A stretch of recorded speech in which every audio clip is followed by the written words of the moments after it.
Hey, I'm JD, and welcome to another episode of Seen and Heard. Today, we are back in the studio with a new guest. Her name is Jenny. Mhm. Nice to meet you, Jenny. Nice to meet you. Thanks for coming on the show. Yeah, happy to be here. So, I'm just going to ask you up front, if you could kind of just tell us about your disability, if that's how you feel comfortable talking about it. Mhm. And just, are you from the area? Just a little bit about you. So I actually live in Beverly and I Sure. grew up in Topsfield. So I've been around all my life. Definitely a local. Yep. And I have a disability. I have a variety of conditions. And the biggest thing in terms of a disability is it impacts my ability to walk. And so I use a cane. And my main diagnosis is lymphedema, which is, Lymphedema. yeah, both lipedema and lymphedema. It's two different diagnoses. Um, and chances are we don't know which was first. Um, I've probably had this diagnosis since I was about 11 years old, but was not diagnosed till I was 59. Oh, wow. It's and lipedema is a abnormal fat connective tissue disorder. It's been around for centuries. In the United States, though, in 1940-ish, there was somebody out in Mayo Clinic, I think, the two doctors who finally defined it as not being regular fat tissue and it's non-responsive to diet and Mhm. exercise. Um, it's rarely diagnosed. You know, you go to a doctor and they just say, well, if you just eat less, you'll lose weight Yeah. or your legs will get to be a different size. And it's not true. So it's something that has impacted my life along the way, um, but never interfered with it, I guess. Um, but getting the diagnosis was kind of revolutionary time being. Oh, yeah. And it only happened because I had a cellulitis infection that put me in the hospital for the first time in my life for 12 days. Yeah, because how do you even know to look for something like You that? you don't know about it, and it's people think of it as a rare disorder, but it's not. It's just rarely diagnosed. Mhm. 99% of the people with lipedema are women, so it's about 1 in 10. And other countries have recognized it and addressed it for a lot longer than we have in the United States. But it's gaining traction in the past few years for more people recognizing it and That's great. understanding it as a diagnosis, which is fantastic. Um, so it's something that I think recognizing all along, every time I'd go to the doctor in my late teens, early 20s, mid 20s, and I'd say, you know, I've dieted, my torso is skinny, but my legs don't change in size. And they would just kind of poke at me and say, well, you must be lying to me. That's wild. And it impacts everything because you start thinking it is your fault. Yeah, because how can you not? Yeah. These people you're supposed to be able to trust. Yeah. These doctors are telling you this with a straight face, like, sure as hell, like, Yeah. And you're eating the way you should be eating, the way they tell you to. You aren't eating junk food, you're exercising. You know, some people that I've met along the way in the past couple of years have really gotten to themselves in quite a mess because they then develop eating disorders. absolutely. I just left the medical realm and stopped going to doctors Yeah. and just kept living my life. The lipedema is impacted by hormone, so big hormone times for women. People see an acceleration in growth. And the tissue over time. So the abnormal fat likes to feed off of lymph fluid. Okay. So you have a vascular system, but you also have a lymph system in your body. And this would be specifically the lymphedema or both Yeah. of them? It would be the lipedema. Oh, the lipedema. So the lipedema likes lymph fluid. It Oh, feeds okay. off of it, if See, you I would will. think lymphedema would want Well, the problem comes because the lipedema tissue grows yep. and squishes against the lymph nodes and the lymph system, so the lymph fluid can't move up and out of your body as you walk and move. And because of that, you then develop lymphedema. Oh, okay. And lymphedema affects, so one of the differences, lipedema is pretty symmetrical in in both legs, both arms, and actually people have it all over their body, Right. but primarily it starts in your legs. Um, but then lymphedema generally impacts one leg or one arm versus both. And the other difference is lipedema very dramatically stops at your ankles, Oh, okay. and lymphedema will impact your feet as well, Oh, okay. So and it your really hands. change Yeah. your shoe size and everything Yeah. like that. Yeah. And the fluid doesn't go anywhere. Lymphedema, the fluid isn't moving the way it's supposed to. So, So is it common to have lymphedema follow lipedema, or are they can they be diagnosed separately? generally, they can be diagnosed separately, absolutely. And lymphedema can be genetic primary, you have the genes for it, or it can be a result of a lot of people experience it after a cancer diagnosis and cancer surgery that damages their lymph nodes. Oh, okay, yeah. Um, but now lipedema, generally, there are three or four accepted stages. That everything is always changing. In the first two stages, it's primarily lipedema. But by the third stage, the more advanced stage, is when it impacts your lymph nodes and you develop the lymphedema. And generally, instead of saying you're stage 4, the term is lipolymphedema.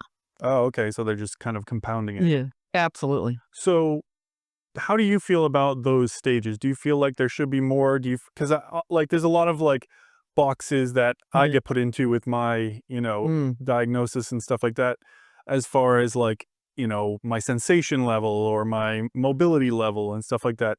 And some of them I agree with, some of them Yeah. I kind of feel like are a little rigid and don't really fit. It's so interesting because the whole realm of lipedema is pretty controversial in different countries, and the different way it's addressed and looked at in different countries is kind of surprising. And there's a big controversy as to whether it should even be called lipedema, because it's confusing with a cholesterol term of hypolipidema, I think. But in Germany, for instance, in Europe, it's been well recognized for years. And one of the only ways to treat it, actually, is liposuction surgery specific to removing the lipedema fat. Um, and in the US, that doesn't happen. It's not covered.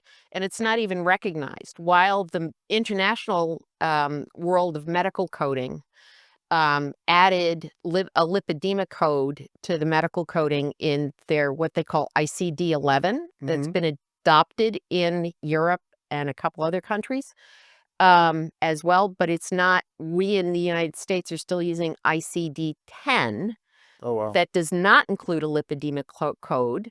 And they don't expect to convert over fully to it because of the cost of the software and everything, blah, blah, for probably another 5 to 10 years. That's wild. So the coding that has to be used usually is a lymphedema code, um, kind of unrecognized. But there are a couple of doctors in this country that have been petitioning to have it added to the ICD-10 codes now because, it would make it a little more easier for medically necessary surgery to happen for some women who wanna Absolutely. do it. And it is medically Yeah, necessary. it is, but it's I've made the decision at this point, I'm pretty mobile, I'm past most of the hormonal things, um, that I'm not going to pursue that because the surgery is not easy, it's difficult, it's challenging, I'm sure. plus fighting the insurance company, and I certainly couldn't afford it privately, Yep. which is a decision a lot of us make, so Yeah, I mean, it's almost like a non-decision sometimes yeah. because of the way we're forced into this box by either the cost of the surgery itself or just someone choosing to not recognize it, or money, because money they don't want to pay to update the software. It's Right. Yeah. There's so many things I think that for anyone with any sort of a disability, that we are challenged financially every step of the way. I have a handicap placard, which is great. It helps. It's kept me independent. It keeps me mobile. But for instance, in a hotel room, one of the things lipedema causes, has a lot of comorbidities, one of which is arthritis, which I Mhm. have.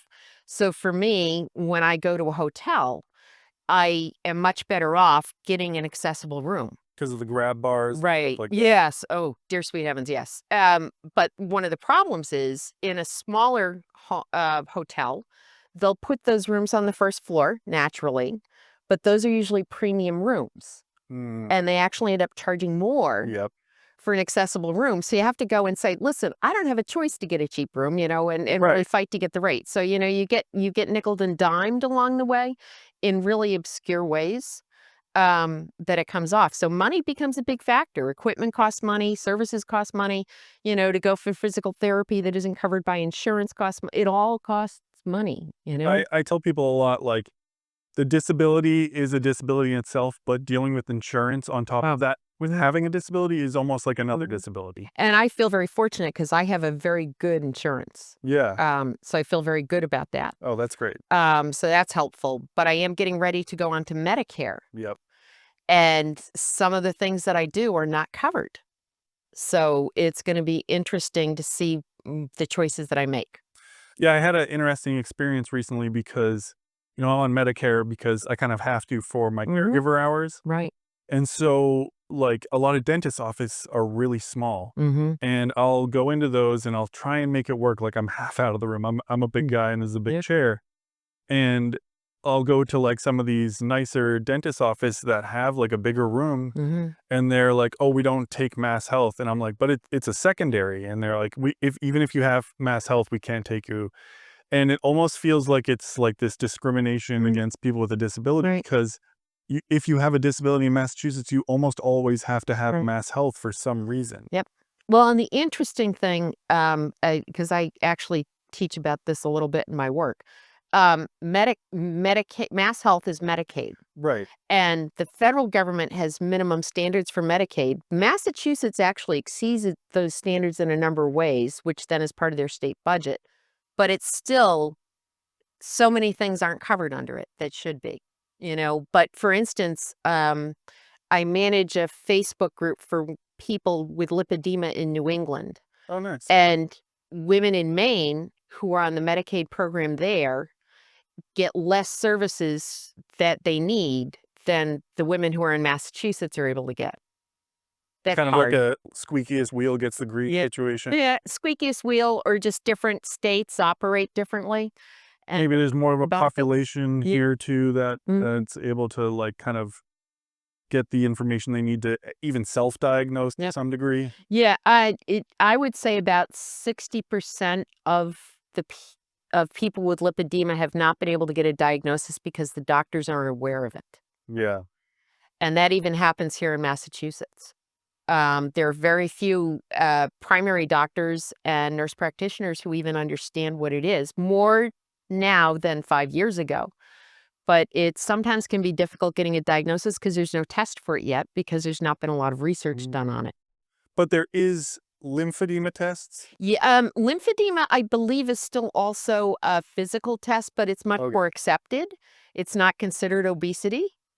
Um, but a lot of a doctor, doesn't understand it, and if they don't have both, you know, it's the people who truly, I think, know it most of all end up being physical therapists and occupational therapists who've been trained to treat lymphedema. They learn about lipedema, and that's where I first heard the word. Oh, okay. After my lovely stay in the hospital for cellulitis, I had put on about 40 pounds of fluid gain and got treatment in reducing that because they said, you have lymphedema, go get this treated. And I walked in the door and my therapist immediately looked at me and said, has anyone ever told you you have lipedema? Oh, okay. And I said, so what's that? Yeah, and it's such a similar name too. It is. And, so one of the big things is whether or not the name of lipedema should be changed Oh, okay. because of the confusion between the two, as well as the cholesterol diagnosis. Because the lipid in it itself Yep. is referring to the lipidemic fat. Right. So, Right. Yeah. I mean, it kind of makes sense. So It does, but it's a word, It- some people call it lipodema. In okay. England, they add an O to the middle of the word. So it's LIPOE dema, Oh, okay. So there are nuances all over the place and little controversies everywhere, which is amazing to me. Yeah, it is wild. I mean, some Mhm. of the stuff they Yeah. just come up with, but it's like As far as the lipidemic fat goes, I just want to know, is it something that can become painful and something that can become like hard over time? Like, is it Yeah. dangerous to let it kind of go unchecked? It dangerous, I'm not too sure how to respond to that, but lipedema fat can be painful. For some people, it's painful all the time. For others of us, like, I always thought everybody, when their cat or little dog walked across their legs, that it was painful for everybody. Oh, wow. It was eye-opening for me to realize that a lot of people without lipedema, that's not the case. So for me, it often is pain on pressure. So would they say the pain source is kind of from pressure against the nerve endings that The sit atop it? Yeah, they do talk about that, yeah, as being the possible reason. The other thing is the extreme feeling of heaviness Hmm. that really kind of, and for instance, one of the things that it's very uncomfortable for me to do is stand for more than a few minutes in one place. And I'm sure you've experienced when you've been in social situations, everybody's standing around. Oh, yeah. And after about 5 minutes, I'm looking for a wall, a chair, somewhere, and then you're sitting down as, and everybody else is standing. Yeah. So, but part of it is also a real heaviness as you move. So I've always been a slow runner. I've always been a slow walker, and slower as the years progress.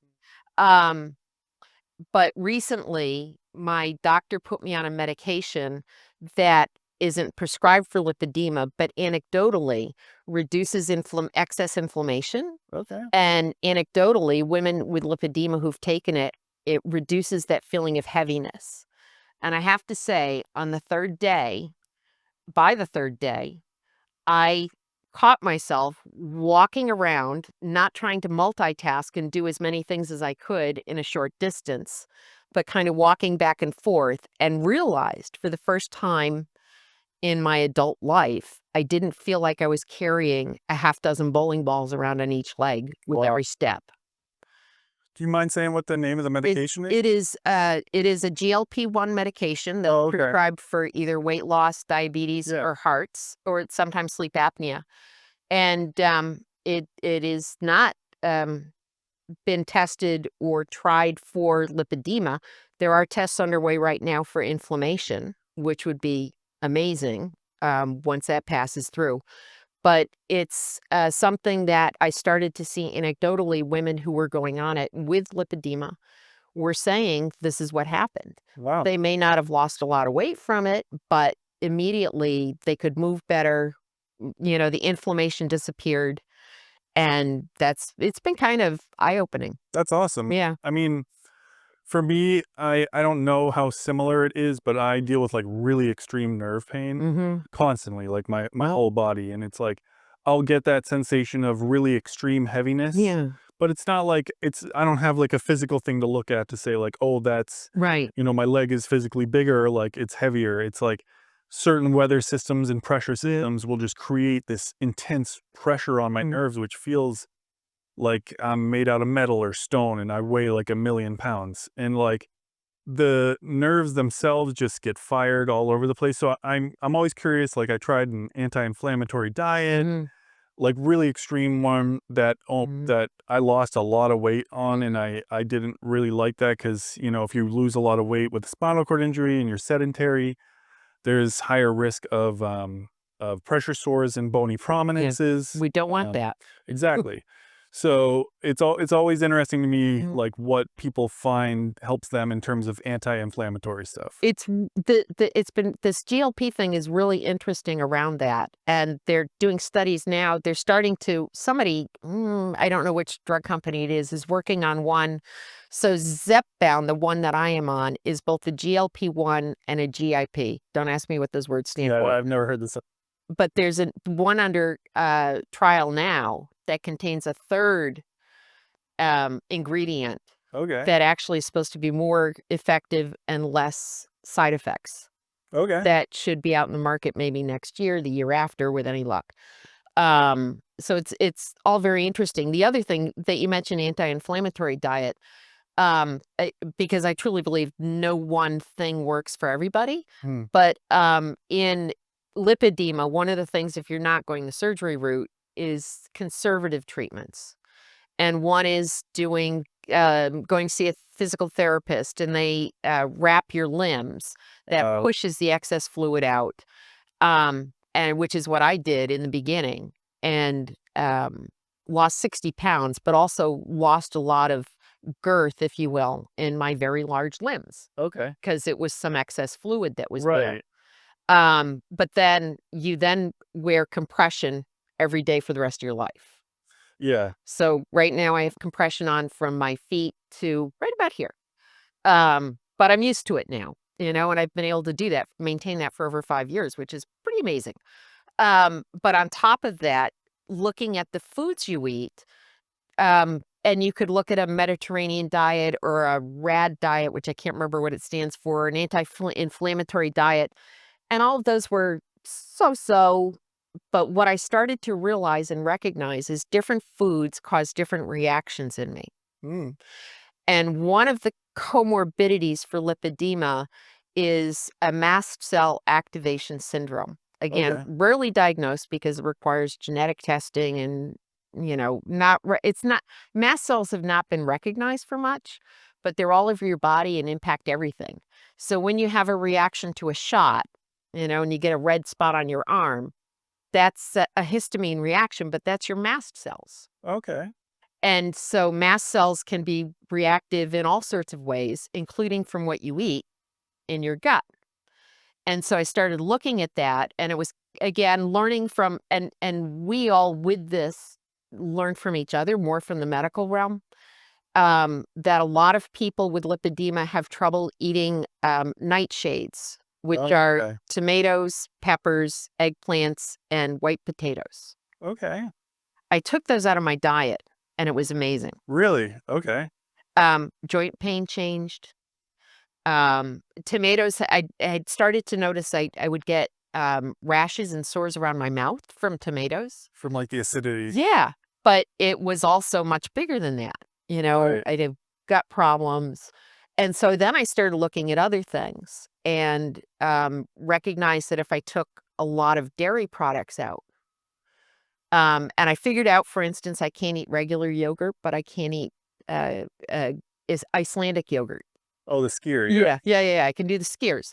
I can't do soft cheeses, but I can do hard cheeses. Interesting. So, by making a lot of those changes, and that was long before I was ever on this medication, I noticed a decrease in the amount of pain that I had and the amount of, inflammation that came on every day from just Okay. moving through my life.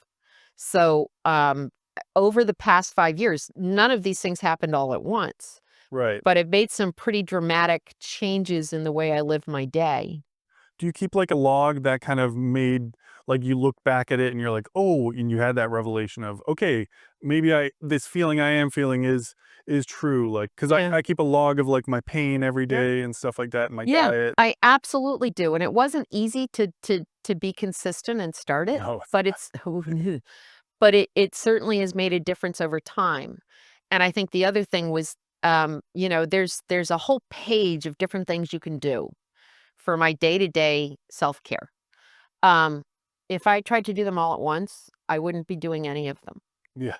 So you start with one thing, and once you see how that works, so I would say the dietary stuff probably took me about 3 years Oh yeah. to kind of figure it all out. I mean, cause you have to allow for that time for Mhm. your body to tell you, Right. and it's like, there is a lot now with the gut microbiome and how that Mhm. affects so much of your body, Yep. including your brain and your mental attitude and everything like that. I've done a lot of research on that myself and just probiotics and prebiotics and kind of how that all affects. And I think for me, I found that my nerve pain isn't necessarily tied to my level of inflammation. Oh, okay. Because as much as I've seen other shifts from being on these diets and stuff like Mhm. that, I haven't noticed. It's almost been a kind of a steady increase or somewhat plateauing points of my nerve pain throughout the years. And sometimes for me, I feel like it's not, maybe not pain, but it's just like a broken signal of sensation that Mm. just feels so alarmingly weird that my mind can't attach that to my body as sensation, but rather as some kind of burning or freezing or, pins and needly. Right. It's kind of amazing how you become more aware, self-aware of everything going on in your own body when you get diagnosed or something happens or changes in your life, so that you really start hyper focusing on it. And I sometimes have to catch myself of, no, no, no, just be normal, Yep. you Take a know, step back. take a step back from things for a bit, relax a little, enjoy things a little. I serve with 5 other people on a patient roundtable that meets monthly on the web. And we have people joining us and sit in, and I'm constantly, I would say my big thing that I talk about almost every month is to remember that you're not just your diagnosis, and to enjoy life and to do things that aren't so focused on it. Because I would say I probably spend uh, probably about 2 hours a day just on taking care of myself, Yeah. doing what I need to do to keep everything in check. Time changes a lot for you Yeah. when you start paying attention and you notice you're diagnosed with a disability and just all the stuff that comes with that, let alone insurance and outside factors, just dealing with your own needs and getting yourself to a state where you feel like you can attack the day, not even attack the day, just like accept the day, get through it without feeling like you're dragging yourself. Exactly. I think it's something that people around us don't see. That's interesting too, because you were saying the thing about how your mental state can really just shift Mhm. with the idea of a disability and just the idea of getting through your day, where it really shows that gap it can create between someone who isn't experiencing a disability and like me. I mean, I live my life. I got injured when I was 28, so I lived a long life up until that, a decently long life up until that point. And I know there was a lot of prejudice I carried and stuff like that, that just there was such a mental gap between me then and me now, as far as what I consider and how I manage my time and what time means to me, and it makes me more understanding of, okay, this person, I might feel like they're being inconsiderate, but I'm also aware that the things that cross my mind don't even remotely compute in theirs, Right. because they haven't been faced with these Right. things. But, Right. disability or ability is temporary. Yep. I think the one of the things that I've learned over the years is you never know what journey somebody else is on. Right. And before you make a judgment or a snap call, to step back and just remind yourself, you don't know why they are who they are, behaving the way they are, because they have things in their lives that we don't know. And I think everybody has something Absolutely. on it. And I would say I've always been pretty empathetic, but I will say that it really ramps up, Oh, you absolutely. know, once you're living with something that impacts every facet of your life all the time. And I don't know if you have any experience with caregivers, but like for me dealing with caregivers, it's like you're letting like a stranger that you just met, maybe caught them off Craigslist, into your life, into like the most intimate moments of your life immediately. Yep. And you're just now introducing yourself to them, and they're, taking care of you. And it's crazy to kind of Hmm. take that on. But then once you get used to it, you do kind of blossom a bit mentally, I feel like, Hmm. as far as just getting more fortitude and being able to connect with people more and having more empathy and understanding, but a lot more patience as well. There's a lot Yeah. of just, I think, blossoming that can occur with that caregiver relationship. Yeah, I think you're right. And I think the fact of the matter is you're right. They are involved in the most. I think almost anybody who's a direct caregiver, either in a hospital, in a home setting, in a nursing home, they're addressing the most personal needs of people.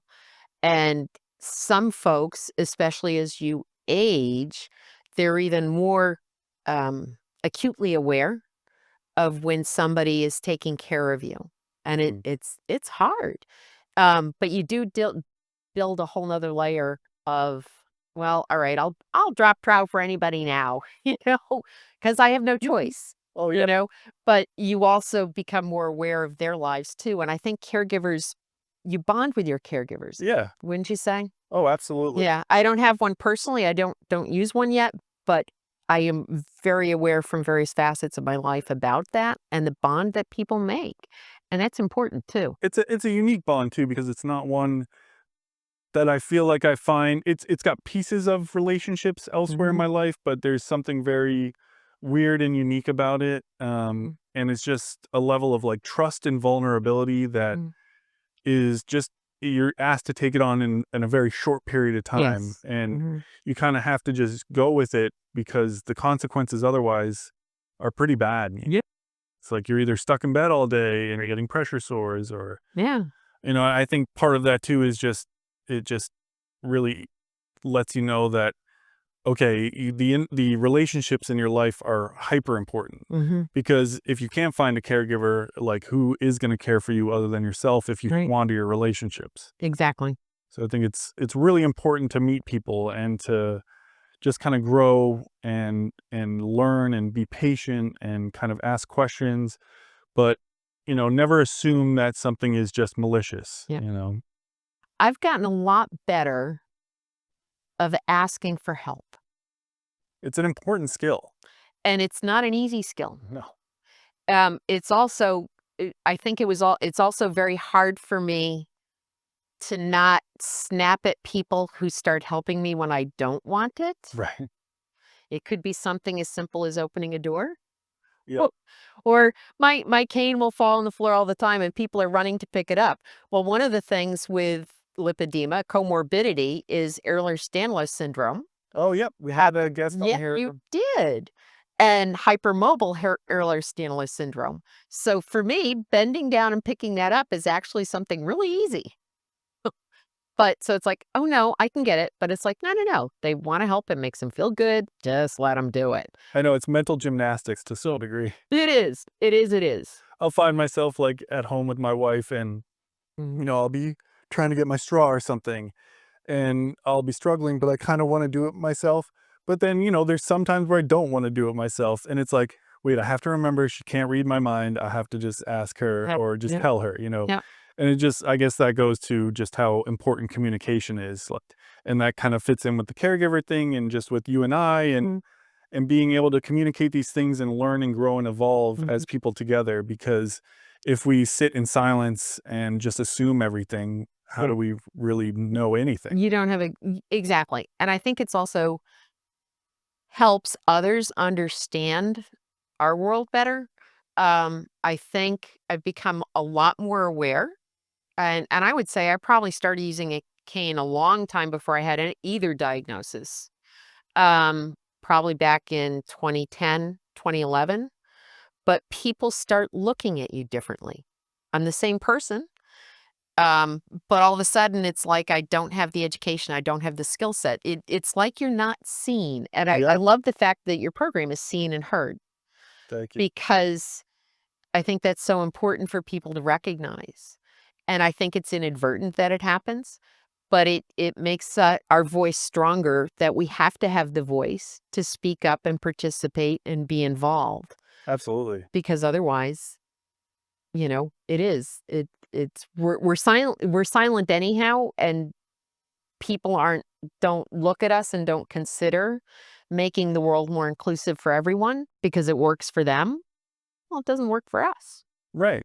you know? And it's like there's a tendency as humans for us to group things into groups or Mhm, populations in certain ways, but truly we're all individuals. Our disabilities are all individual. I mean, you put me next to someone else with a spinal cord injury, mhm, we're going to feel totally different. We're going to present yep, totally different. Or, we might look the same. We might yep, use the same head array to drive around, but I might have nerve pain and he doesn't. Or, he mhm, might have like really bad, I don't know, circulation in his mhm, legs or something and struggle with his blood pressure right, all the time where I can sit up for hours or stand even and mhm, not have issues. It's so I feel like my disability has opened up my eyes as far as just how individual everybody truly yep. is. Yeah, if you've met one person with a wheelchair, you've met one person with a wheelchair. That's it. If you meet one person with a cane or if you meet one person who lived in a city,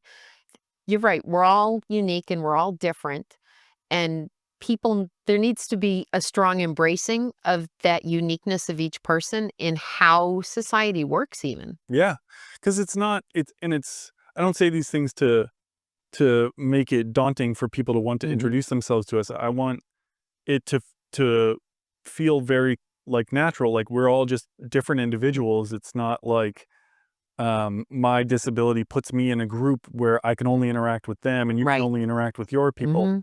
Mhm. We're all just so different that we don't need to classify these Right. things. We just need to talk and communicate. And there will be some carryover things. And when Mhm. one of us finds a way to overcome that thing that someone else is, then we express that and then we learn from it. It's the same way we've been doing since we were monkeys, Yep. and it's like, Did you find yourself becoming more of an extrovert?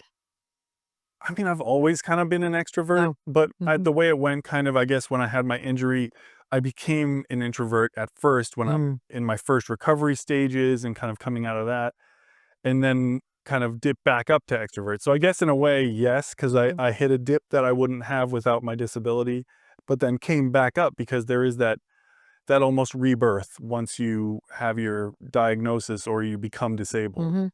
And I'm much more outspoken with my medical team Yeah. and finding the right parts to the team. Because it is a team. Mhm. And I think a lot of people who don't have experience with their own disability just see the doctor as like this North Star for them. Like Mhm. you were saying with like doctors telling you you're fat. This is just you need to Mm. deal with dieting and exercise. And it's like, no, no, you only know what you learned in school. You don't know what's in me, what I feel. It needs to be a Right. collaboration. It does. I feel very strongly about that. And I think particularly, I think that the straw that broke the camel's back for me in the medical realm was when I went to the doctor for a sore throat, and all they wanted to talk to me was about losing weight. That's crazy. And I've learned over time, if somebody does that to me, it's like, I really appreciate that. What would you do for somebody who was thin and came to you with the same symptoms? Would you talk to them about weight loss or would you offer to do a strep test? For instance, it seems kind of ridiculous. It does. Yet that's a bias that's out in the medical field because you're right. They only learn what they're taught. And it just was a big leaps and bounds for people specializing in bariatrics, Oh yeah. the study of overweight. That whole classification of physicians for the first time, they've added a 2-hour class on particularly lipedema, and it now also appears on their exam for the first time Oh, nice. in the last 5 years, and I think that's a lot of the people with it being outspoken enough that it's now seen as something important enough to add minutely, but to their study. Yeah, I mean, it's nice to see some of that progress at Mhm. least. Yeah. If you could kind of look back a little bit at when you kind of first started experiencing your lipedema, you said you were like 15, 16. Yeah, I was probably 12, 13, around puberty, so Yeah. high school impacted it. Yeah, so at that point, like how I guess quick was the onset for you? Like, was it really noticeable? Did other people notice first? I no, I am very fortunate that I've always been surrounded with people that see me as a person versus physical. And I was never in the cheerleading cliques. I was always the theater geek and the music person and a much more accepting realm. But I do remember and have a distinct memory of being in marching band in high school and being yelled at by the band director because I couldn't touch my two heels together when we were standing on the field Oh, wow. because the ankle cuffing that I had was so dramatic at that point, and just how hard that was and how embarrassing that was Oh, absolutely. for him calling me out on that. But my friends never called me out. I felt it. Like I don't, I can't wear things like other people were wearing. But I found my own way. And so I think I've always had a good attitude about that, which a lot of people don't for a lot of different reasons. Oh, yeah. You Um, can't blame them yeah, there. but I think I was very fortunate through my time in high school. I had great friends that I'm still friends with now, Nice. which is very, very cool and I've discovered pretty unique along the way. So in that sense, I feel fortunate, but I do have some distinct memories from back then about that. Does the swelling or the increase, does it kind of change day to day a lot, or is it relatively like static as it progresses? Uh, it I know it that's a doesn't weird ch way to put it. it's a little bit of both for some people. For me, I could tell when I spent a lot of extra time on my feet that at night there was a lot more pain, a lot more heaviness.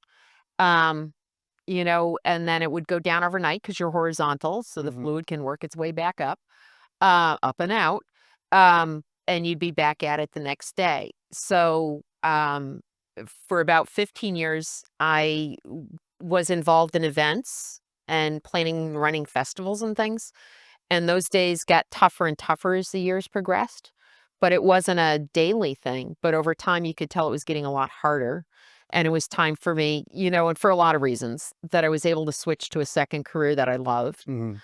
that was more of a desk job, but even that has implications because if you aren't Right. moving, the fluid builds up. Right. So, now I'm really conscious about getting up and moving, but I will say, um, now that I'm aware, it was a weight being lifted off my shoulders because it wasn't my fault.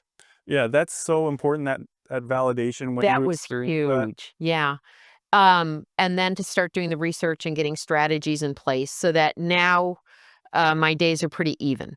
I don't see a big change. So kinda piggybacking off of that a little bit, like, how did you kind of think people saw you when you were younger versus, like, how do you think people see you now? I don't think there's been a change for me. Um, I I I think I'm kinda unique, and I think the people that know me recognize that. I worked for a few years in the national park and the state parks, and I'll never forget working in Boston for the national park, and I was giving a tour, and when I asked for questions, somebody asked if I'd ever worked at Alcatraz. And I remember thinking, but I remember thinking, I perhaps somebody could replicate me physically, but I really didn't think that was possible. Yeah. But I certainly didn't think they could replicate my personality. Yeah. And I think that I've always been surrounded with people like that, that just I don't get treated differently because of that. So, I mean, say you're out in public in a new space, do you ever worry that people see the disability before they see you? Oh, I'm sure they do, but I don't care anymore. Nice. I don't care. Was there ever a point where it really did bother you? For me, fortunately, no. I That's think great. my mental mindset has been a lot better. I do know a lot of people with lipedema have real problems around that and have closed themselves off from experiences and doing things because they're worried about how other people think about them. There's a lot of shame, I There feel. is. Yeah. And around because I think society brings it on. You're supposed to look a certain way or do a certain way. And when they can't meet that, they get all balled up in it emotionally. And that, fortunately for me, has never been an issue. Yeah. So there's a lot of freedom about that. But I think with getting the diagnosis, and I also think by age, I think as we get older, we become less concerned about what other people are Oh, thinking. absolutely. And I think that makes a huge difference over time. So I applaud people as they get out and just live their lives. And quite honestly, anybody who would give me a look or stare or say something, I'd either give it right back or think to myself, I'm never going to see these people again in my life. So what do I care what they think? That's their problem. Do you ever feel tempted to, like, take that as a moment to, like, educate somebody or Uh, they have their whole cultural background wrapped up in that. And I don't necessarily think I'm going to change their bias in a 5-minute conversation. So, and nor do I want my day messed up by getting Right. involved in that sort of a dialogue, quite honestly. There's a lot of people in the circles, the social media circles that I'm in for lipedema that spend some time. If I see somebody, because 1 in 10 women probably have this in the United States, Mm. yet only 1 in 100, 1 in 200 are diagnosed. So there's a lot of feeling, well, if I see somebody who looks like me, shouldn't I tell them? Right. But if they aren't ready to hear, I know. you know? So some might hand out a card or say something or leave something around. For me, it's like I wasn't ready to hear the message 20 years ago, maybe if a stranger told it to me. Mm. That's a big thing. Who are you to come to tell me what's wrong with me? Let's You know? say, I'll just give you a little scenario. Let's say you're like, out and about and a kid approaches you. Mhm. Like what would you do then, you think? And says, "Oh, look at her fat legs."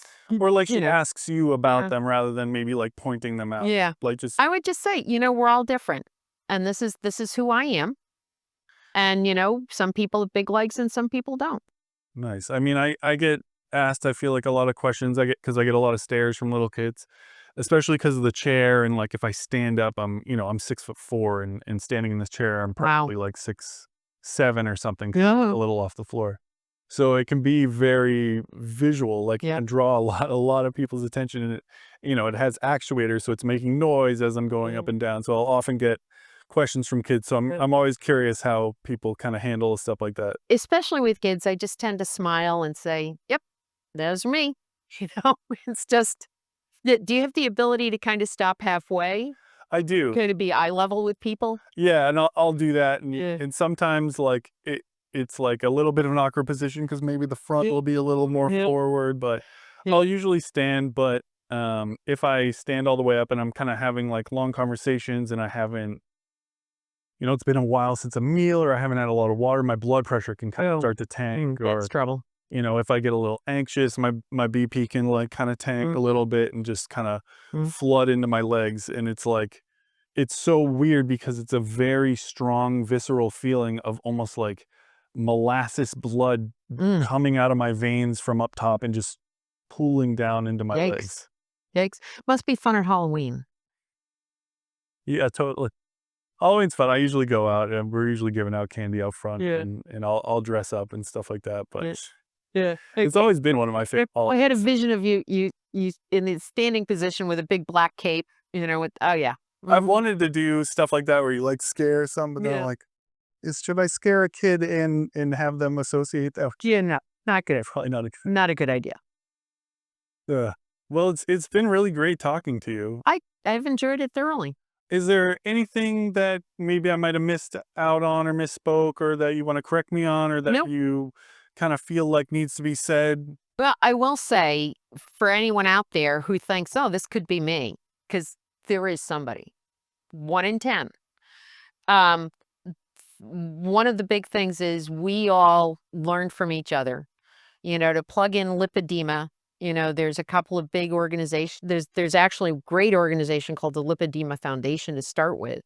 But on social media, there are all sorts of people who've set up Instagram accounts and TikTok accounts. But the reality is on Facebook, there's a number of different groups where we all support one another Nice. and people ask questions and we learn from each other. So I encourage people to kind of start there, and look for it because, quite honestly, often we're the ones that take the information to our physicians, who, if it's a good physician, will listen, will do their own research, and come back and be able to diagnose somebody. Because the materials are right out there for them. So, Awesome. I'll put some of that in the bio. If you can great, email that to me, I'll put it right underneath the video so that people absolutely, can access these resources. absolutely happy to share that. But thank you so much for being on. It's been such a pleasure talking to you. Yeah, I've enjoyed it. I can't believe it's gone this fast. Yeah, oh, absolutely. It's been about almost an hour. Wow. But thank you everyone for watching this episode of Seen and Heard, and we'll see you on the next one.